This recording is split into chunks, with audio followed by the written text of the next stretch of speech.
మన వాళ్ళు ఒక మాట అన్నారు, పుస్తకస్థాచయ విద్య పరహస్తే యద్ధనం కార్యకాలే సమాయాతే నసా విద్య న తద్ధనం అన్నారు.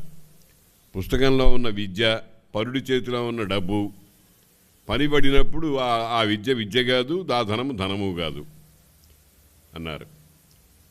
కాబట్టి బ్రహ్మోపదేశము, నారాయణుడికి భాగవతం అనేటువంటి దాన్ని బ్రహ్మగారికి నారాయణుడు ఉపదేశం చేస్తే, ఆ బ్రహ్మదేవుడు నారదుడికి ఉపదేశం చేస్తే, ఆ నారదుడు వ్యాసుడికి ఉపదేశం చేస్తే, వ్యాసుడు శుకునికి ఉపదేశం చేస్తే,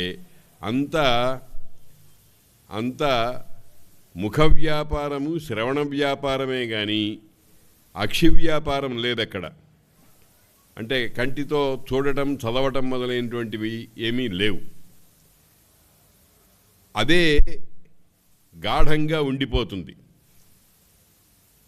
ఇది మనకు తెలియక ఆంగ్లేయ సంప్రదాయం నుంచి మన వాళ్ళు ఏం చేశారు, కంఠస్థం చేయటం అనేటువంటిది బండ పడేట్టుగా చేస్తుంది ఈ మనస్సుని అని ఒక పనికిమాలిన సిద్ధాంతాన్ని ఆచరణలో బాగా నీచంగా అయిపోయినటువంటి దానిని ప్రచారం చేస్తున్నారు ఈరోజు కూడా.